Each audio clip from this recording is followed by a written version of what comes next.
Okay. Okay, welcome to the Fitness Freedom Podcast. Today I have Caitlin Morris. She is a certified functional health coach and life coach, and she's here to help you with permanent habit change. She's the creator of ReRooted, a new paradigm for habit change, and she wants to help support you in making lasting, sustainable change in your life feel fun and possible. Good morning or welcome, Caitlin. It's so good to have you today. Hi, thank you so much for having me, Michelle. I'm excited. Mm-hmm. Yeah, so tell us a little about what you do, what your work is, so we can understand you. Yeah, the first thing I guess that's coming up for me is that this is not being a coach is my third iteration of a career, I think. And that plays into my story as well. I found burnout by the ripe old age of 28 in the film and advertising and commercial world, and then found fitness. And the place I found, a friend recommended me to and almost dragged me to. And it was the first time that I had ever experienced fitness in an empowering way. It was about what I could gain from doing push-ups on my toes, not about what I had to lose. And, that just was so, that's such a big piece of my story now that taught me how to push outside of my comfort zone and to do uncomfortable things. And that took me from Chicago to Denver. And ultimately, once the pandemic came and the fitness place that I was teaching at was and working at full time by that point was not doing well through COVID. That was a tough time for a lot of fitness studios. And a friend of mine said, you should look at coaching. That would be like a really cool kind of blend of what you were doing. And similar to being dragged to the fitness class, I was, no, that's not really for me.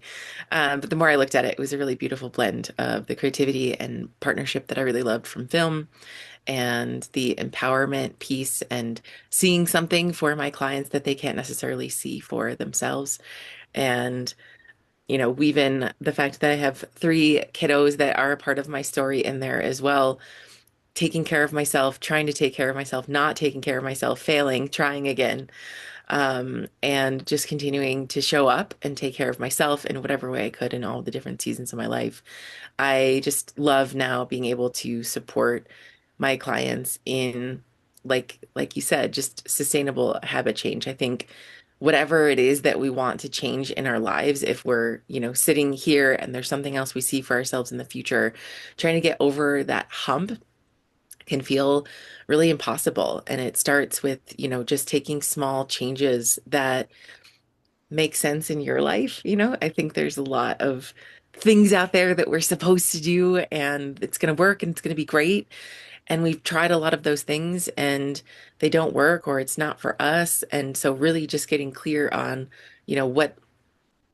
what we want, what we need in our individual lives, and what works for us, so that that change then does feel possible and fun, because that's ultimately what we want all of these things to lead us to, anyways, right? Mm-hmm. Enjoyment and pleasure. I'm with you on that joy. Yeah. So I want to ask you more about like how you do help your clients, but going back a little bit, like it's easy to get in a rut of this is the way that it is and this is the way that it's always been. Why not just continue until something like burnout happens? And it doesn't have to happen that way. But I'm curious, like, what made you realize in your own story, like, the importance of self-care, or what is it that led you to that place where you had to make that choice of, I need to do this for myself? Yeah. Well, the first time I sort of hit that wall was burnout, when I was working in commercials. And I distinctly remember, having to make somebody work on a holiday and getting yelled at and just thinking, wow, this is just not who I am or how I want to be showing up. And, realizing and recognizing and thinking, oh man, this is where I wanted to be 5 years ago. And now that I'm here, it's not what I want anymore. And so giving myself permission to do something else. And I'm not honestly really sure kind of what was pulling at me to say, like, it's okay. You don't have to stick in this. You don't have to stay. But I think at the time it was just imperative in order for me to kind of keep going. And when an opportunity presented itself to move to Denver, it felt like the right leap, even though it was scary. Um, Mm. so that was kind of one way that it showed up. But another one, then after becoming a mom, I remember walking to the top of my stairs. So that was more just, like emotional kind of misalignment. But becoming a mom, it showed up for me way more physically. I remember walking to the top of the stairs in our house one morning. My oldest was a year and a half, and I was out of breath. My heart was pounding. And I just had this moment where I was like, wow, I love this child that I have created and I get to hang out with and care for every day. And I never want her to feel the way that I'm feeling right now. And Mm. yet, all these stories that I'm looking at on Instagram, the early days of Instagram, was like, this is it. This is what you signed up for. Like, it sucks, kind of buckle up. And again, there was this kind of voice that was just saying, no, like I don't want to accept that as my reality. And if I don't ever want this for her, I get to be the first person to model self-care and to model slowing down and eating well and moving in a fun way so that it makes it a little easier for her. So, Mm. Sounds like your daughter, your child was a big motivator to take care of yourself so you could model things for positive behaviors and show her love in that way. yeah, definitely. I think that's true for a lot of people, especially when you are getting started in those earlier days when that change feels really overwhelming and scary. Mhm. Being able to do it for somebody else is a little easier, as a coach, being the accountability and the support, right? A client will come to me and say, I wasn't going to do this thing, but I wasn't going to come to our call and say that I didn't do it. So, I wanted to be able to tell you that I was here and that I did it and I tried. And that's okay. In the earlier days of doing that, it can be easier to show up for somebody else before ourselves. Eventually, we want to make that shift. But in the beginning, whatever supports you, I'm here for. And it also sounds like in your story there was this contrast between the pressures put upon you or societal expectations or messages versus what you felt you knew to be true in yourself, and you decided to follow that inner knowing, whether it was for your work or with your health and with your daughter.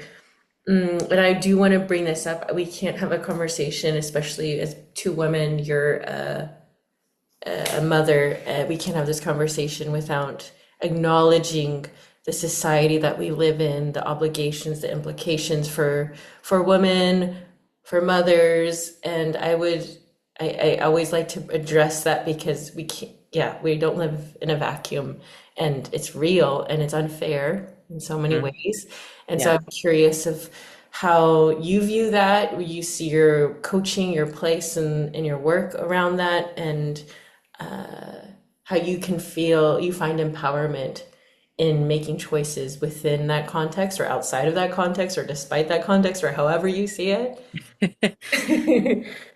Yeah, I think I see my work as a two parts of what you just said, like operating within the systemic, patriarchal, capitalistic sort of elements.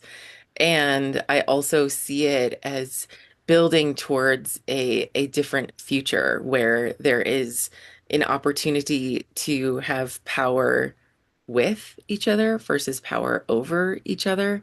And I work with men and women. And when I say the patriarchy, it is, it's not one person, right? And I work with men and women, and I say that because there's a lot of men that I see that have experienced harmful pieces of the patriarchy. And like in a lot of different ways, there's a select few that benefit from that system, and the rest of us do not. And so being able to have conversations and recognize stories that are outdated, stories that are not serving my clients, really opens them up to creating this different world for themselves. And I would like to think, anyways, that the more people that can build that world for themselves that comes from a place of self-compassion, the more we all get to be a part of building that future world for our communities, for our world, for generations to come, that's sort of the accepted norm as opposed to something else. Yeah, it takes individual change, creating our own worlds and building towards that. Lots of education, lots of undoing. Yes. Yeah, yeah. So how do you help your clients? Let's say that they're in that beginning stage even of where you were when you realized like, oh, I want to make some changes physically, not just with my career, but physically, I want to make these changes. Where do I start? How do you help clients or how do you see behavior change in those beginning stages? Even just like finding space and time for yourself. Mm, yeah. Loaded question, not easy. Go, yeah, let's get into Yeah. it. And I also joke that I tried a bunch of different iterations and versions of habit change and failed, quote unquote, failed at a lot of different, I don't know, I guess I'll say experiments. Um, and I'd like to offer that change to my clients in a little more streamlined way and make it happen a little quicker. And it's still a journey every day. My kids are 3, 5, and 8, and um, it can be a tough time. And things are constantly changing. They're in school, they're in summer break, they're sick, like just constantly trying to um, adjust and be flexible while still having, some structures in place, some sort of foundations and pillars that I can come back to, which is also what I, support my clients in. What are the basic things that you need to support you showing up and, having taking the time and energy and space in a coaching session to kind of tune out the outside world, tune out all of the shoulds, and really just get clear on what you need and what you want. There's my there's a place in my closet that I have a little, altar set up, and I can close the door, and I have my journal, and um, you know, my basic thing, even if it happens at 10 o'clock at night before I go to bed, is sitting there and doing some sort of nervous system regulation tool and just taking a few breaths for myself. And some days it's 5 minutes and that's literally it. And some days, it's an hour-long workout and it's a 45-minute walk and it's reading and, whatever. It can have a lot of different stipulations and not stipulations, that's not the word that I want. It can look a lot of different ways. And so again, that permission that I can give myself, that I support my clients in building for themselves of, yes, this is great. This would be the ideal. And sometimes that's just not possible. But it doesn't mean, it doesn't have to be all or nothing, right? Because I don't even have 5 minutes, I shouldn't try. Or because I don't have 2 hours to do all of these things, what's the point? When really, truly, in reality, even taking that 5 minutes can really make an impact in terms of how you're showing up and what you're doing. And they have studied stages of change and people being not even necessarily aware of the fact that they need to make a change, or they're aware that they want to make a change, but they don't know how to make it or they don't want to. I know that I should really stop doing X, Y, and Z, but I love it so much. And then, slowly moving through those different phases to just start taking some action, any action, one small action. And that's where ReRooted comes in, my paradigm for habit change. To start taking one small action, sometimes we can go through a whole cycle in ReRooted in a day. Sometimes it can happen in a month or 6 months. Um, but ultimately, working with my clients to support them in um, allowing quote failure, allowing them to start over and start again.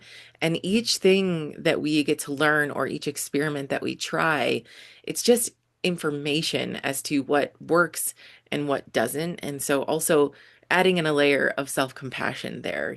I thought that I wanted to work out 5 days a week doing this certain kind of strength-based boot camp training. But actually, I got into 10 sessions and I hated it. Okay, great.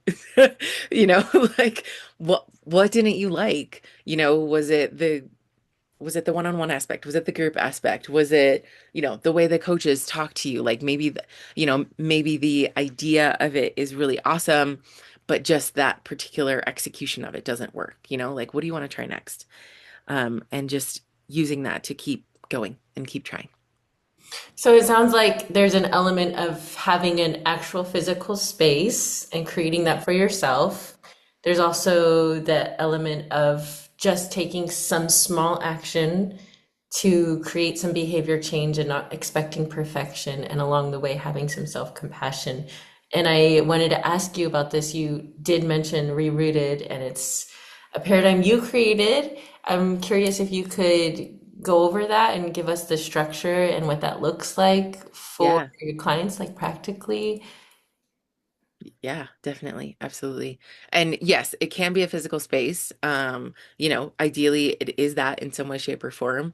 But it can also be, your couch. It can also be your bed. But just a place where it gets to feel like yours that you get to reset. I do see an aspect of that. Yeah, so rerouted, I wish I'd had it for myself. But after studying the different stages of change and working with over 100 clients at this point, and really tapping into our bodies, we are nature. We experience seasons in our life. We experience seasons out in our world. And I believe it's a Chinese proverb. I'll have to look it up um, for certain later, and I can send it to you. But nature never rushes, and yet everything changes. And so just allowing there to be this sort of cyclical aspect to what we're doing. So Rerooted is 4 phases. It is a circle, and the first phase is rest. The first phase is like wintertime, and it is a time to reflect on this thing, whatever it is that you're thinking about bringing into your life. Whether it be eating more vegetables or working out regularly, walking, you name it, reading. It doesn't really matter. What is this thing? Why, how is it coming to you? What is the importance of it to you? What do you think it's going to do and change and shift in your life?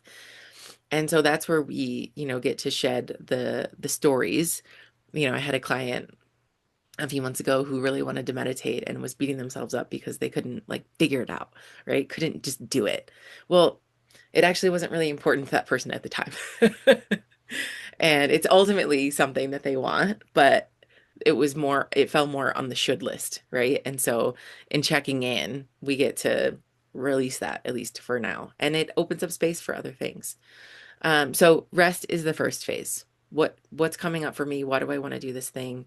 Ideally, it's quiet in some way, whether that's in a coaching session, whether that's talking to a friend, or even just, on your way to work, walking from your car to your place of business or whatever, to the grocery store. Just thinking about it in some way, shape, or form so that you understand and you're connected to your value and why that's important to you. The next phase is reset. It's sort of the spring energy, like getting excited. Okay, I'm going to do this thing and looking out at your environment to say, is my environment supporting me? I used to work in an office where candy was available every day, all day. There were 3 full drawers. And I, in trying to shift how I was feeling, cut out a lot of that candy, but it also was really hard to do that, right? Because of it being so quick and accessible. And so recognizing that and seeing that, I cannot change that, right? I can't change the fact that I'm in an office and all of these things are here, but what can I do? And so I started bringing my own snacks, or looking at the other snacks that were in the kitchen. And, anyways, the point is like, a lot of times we can't change our circumstances or environment all the time or in very big ways, but what are pieces that we need? If we've never worked out before, do we want, you know, do we want to buy just a new pair of shorts on sale, just so that we have something? And so doing a little check-in, using the energy and the excitement to set ourselves up for success. The third phase is connect. That's the ovulation sort of energy, being out there, summertime, and like I'm ready. I'm gonna do this thing, and who can I connect with to support me? You said earlier, we don't live in a vacuum, and for most people, but especially women, especially moms, anything that we do has an impact on somebody else, right? And so, is it having a conversation with your partner? Hey, I'm really excited about this thing. This is why I want to do it. This is what I'm hoping it will look like. This is where I'm going to start. Can you help me? It could be a coach and getting that support and accountability. It could be a friend that you want to go to a workout class with. Hey, I want to try this class, but I'm really scared. Will you come with me to the first one? So reaching out, asking for help, and getting that support to make the change, because then it feels a little easier, a little less scary. And then the fourth and final phase is actually doing the thing, act. So three of the four phases are just prepping, just getting clear on what we want to do, making sure that our environment is set up to support us in some way, connecting and asking for help with other people so that when we actually do the thing, we're ready. So that's the luteal phase. That is fall, like, bundling up and just kind of getting ready to go for it and take action, and releasing, like the leaves, anything that you don't need in order to make that happen for you. And then we start back at the beginning. So if somebody wants to work out 3 days a week, we start with one. And after that one feels really good and is exciting, then we go back into rest. Okay, great. What is it about two that's going to change? And so just those really small steps and that permission to keep trying and keep experimenting. Mm. And like the cycle aspect of it because it Yeah. doesn't end. There's always something new to shed or something old to shed, something new to start. And I like also how you see it as a slow process. There's no rush and giving yourself so much preparation time beforehand to Yeah. really think about what is important to you without the Mhm. shoulds, but like what are changes that you actually want to make. And I really appreciate the both the nature and the menstrual cycle aspects of it because it's so part of nature and who we are, right?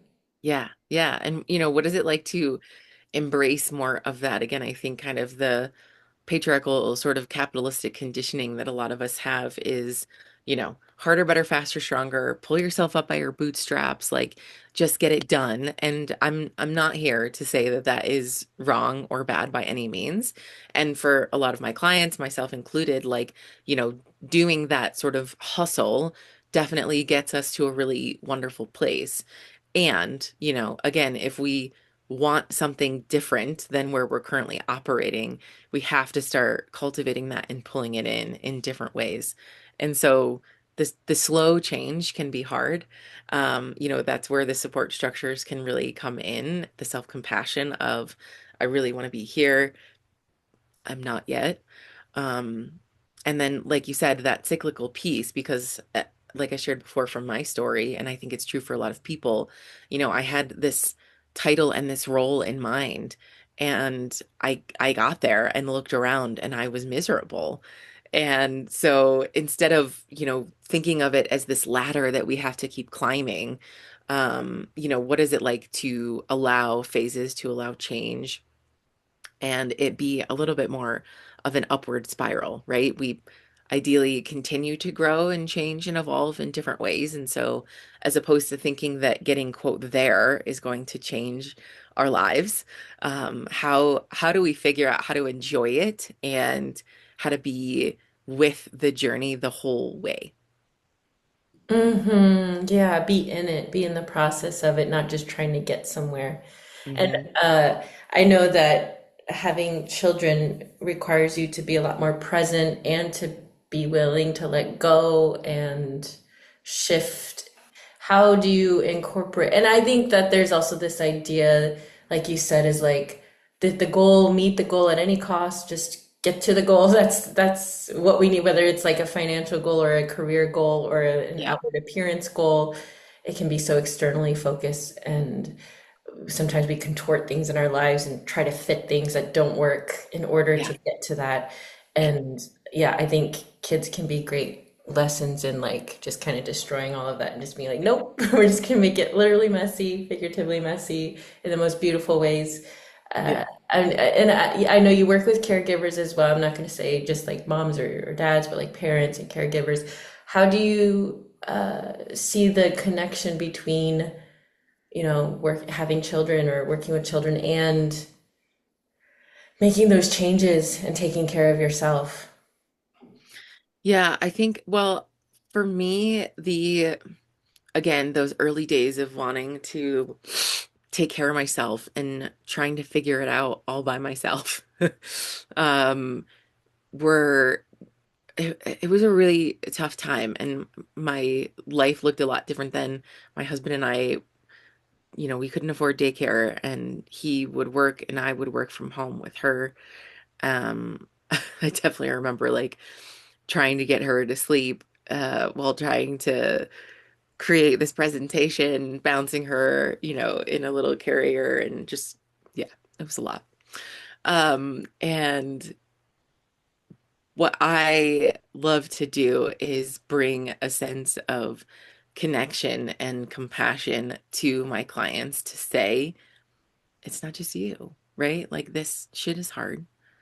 And parenthood, I think motherhood in particular, because is there are so many stories on women of how we should show up. We should be happy and amazing and incredible at work all the time and crushing presentations. And then if you're a mom, you should also be home 100% of the time and being, making organic baby food from scratch. And if you're not like meeting both of those extremes and expectations at the same time, you have failed. And so we internalize those things and we think that because we have not met either extreme that we're a complete failure. And when we believe that, when we're in that sort of shame spiral of not being good enough, it's so scary to admit that. It's vulnerable to admit that to somebody else and say, this thing's really hard for me. I can't do this thing. I just feel like I'm failing everywhere and I don't have any control over my life. But there's a lot of power and connection, human connection, um, a lot of power that's there in somebody else saying, not just you, babe, this stuff is really hard.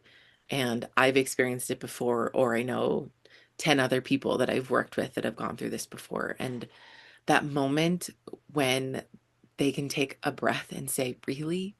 Like, it's not just me is so beautiful to watch them shed the blankets and layers of shame that they've been carrying, of guilt, um, to free them up to feel more free again, to start making that change. Because when we feel so weighed down by all of those dark isolating emotions, how do you get started? How do you do anything different?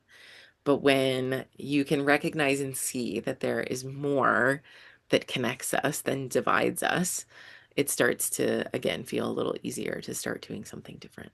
The connection The compassion, the empathy, the humanity. Yeah, Yes. the Yeah. standards are so dehumanizing, and we hold Yes. them in our minds, whether it's parenthood or how our bodies should look or what our lives should look like. Yes. Yeah, and that is even like from the beginning, that from when you shared your story, that seems to be a theme throughout our conversation, is like letting go of those shoulds Hmm. and really finding what you want and slowing down and getting in touch with those nature cycles. And that's how we create change. It's not through force and like the pushing. You don't like look at a tree and say, grow, you grow now. Right. You gotta grow today. If you don't give me my ROI in 10 days, Exactly. out of here. Yes. Cutting you Yes. out and pulling you Exactly. out of the ground. And just like having that patience and understanding of our environment and how it affects us. Yeah. That's so helpful. Yeah, that's so helpful. I love that framework. If you want to have leave listeners with like any tools or that have helped you with or helped your clients with making changes that stick or even like prioritizing yourself, is there anything that you would like to share, like leave listeners with a little bit more? Yeah. I think I am the first thing that comes to mind when you ask that question is the idea of checking in with where you might be holding sort of these black or white, kind of all or nothing contexts in your life and asking yourself if it's true. It's again very easy to get caught up in I don't have an hour and a half for myself every day. What's the point? And I've experienced it myself, but I've also seen it come true for my clients. I As a short story, I had a client who really wanted to get back to reading after having kids. And it was something that had been on her list for a long time and wasn't happening. And so there was this shame and this guilt of like, I want to do this thing. I can't do this thing. I loved this version of me before kids that could do this. And like, it's so hard. What is wrong? And through our time together in a session, she realized that she was sitting there thinking, because I don't have 30 minutes to read, what's the point? And so she shifted her goal to opening up the book Mm-hmm. before we connected again. And she came back that next week and had read 60 pages and was jumping for joy, right? And so where are we holding these high expectations or falling into that all or nothing sort of trap? And where can we find ourselves and choose something in the middle that is kinder, that is softer, um, so that we still get to do something, um, big or small, doesn't really matter, but sometimes those, really small pieces kind of add up over a long period of time. So, I yeah, love I think, that. I yeah, love that. I love that so much. Being a little bit more gentle, taking away that all or nothing thinking. And that's a really good question. Where in my life, because I'm sure everyone listening to different degrees, some of us it yeah, might be obvious, some of it we might have to search a little bit. But I'm sure if we're looking for an area to change, I'm sure we can understand, oh, identify that's some black and white thinking. yeah. That's so helpful. Yeah, and the brain loves questions, right? If we, like you get engaged and then all of a sudden it seems like everyone's engaged, right? Mhm. And so there can be like a very definitive sort of like one way to go about it, but if we just ask the question, then we can stay more open to the possibility, right? Am I doing this thing? Is this story supporting me? And the question might not come right away. Like you said, we might not like know it right away. But if we can keep asking the question, we we might just receive the answer. Yeah, we kind of train our brain to look for that specific answer. Yeah. Yeah. Yeah. So I want to ask you a question. I ask all my guests, but before that, I would like to invite you to share with the listeners where they can find you, what you would like, where you would like them to find you, any directions. What's the best place for people to find more of your work, to even work with you? I could see so many people finding value in working with you. Thank you. Yes, yeah. My website is coachingwithcaitlin.com. That's CAITLIN. And I offer a free 20, 30-minute possibility call that you can book right there. There's a button on every page, just to answer questions about coaching, where you're at, where you want to be, and see if I'm the right fit. And, I actually had a call with somebody recently, and she walked away from the call realizing that she needed a different kind of support, that it wasn't a coach. But if I can provide clarity in that way, shape, or form, I'm a stand for support and building new systems and structures that do support us. So happy to explore what that can look like. Coachingwithcaitlin.com/ReRooted, ReRooted. There's more information about ReRooted there and a worksheet that they can download, just to kind of see, this is the thing I want to do. What phase am I in? What can I do to get to that next phase? So that's a free download. So in general, just joining my email community. I send out weekly wellness tips that are easy and sustainable. I send out what I call kind of weekly connections and musings of where I'm at and trying to offer another tool. So please join me there. And then I also am on Instagram and LinkedIn. It's a little easier, have conversations over on those platforms. So I'll send you those links. But my Instagram handle is @_with Caitlin.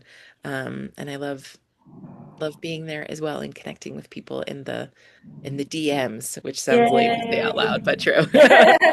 Yay, and those links are in the show notes. So for those Yeah. listening, you can just click it and find it. And please connect with Caitlin in those areas. Get her free worksheet. Follow her on Instagram. Have a conversation with her. And I think as coaches, like there's this pressure of like, oh, I gotta talk with the coach. That means they're gonna like force me into selling. But if you're like me, it's like, no, I just want to talk with you. And like if it leads Yes. to somewhere, that's great. And if not, I have a new friend. Like let's connect. Yeah. Create new value. We just want to give value to you in any way that we can if it's the right fit. So thank you for sharing that. And I ask every guest one question at the end. If you had one message of health to share with the world based on your experience, your beliefs, your life, microphone to 8 billion, how many ever billion of people there are out there, what would you say? Mm. You are enough and worthy. You're literally magic. And so just start, just try. You're worth it. That's so beautiful. That's so beautiful. I love that so much. So simple and so true and transformational if you get that. That's a basis of how I do my work too. You're worthy and you're powerful. Yeah. Mm-hmm. Yeah. Mm-hmm. Yeah. Our cultures where we don't necessarily get those messages on a daily basis. And so being able to cultivate that within ourselves is a really beautiful tool of resistance. Mm-hmm. Thank you so much for sharing about your work, your story, your tools. I know that listening to this, there's no way you can't walk away from this episode without gaining some perspective, having some new questions, thinking about your own life and where you might want to make some changes, and having also the encouragement and the tools to start. So, thank you so much. Thank you, Michelle. This was such a joy, and I'm just so grateful. There's other people like you doing really beautiful, powerful things in the world. So thank you for showing up. I really appreciate you. Thank you.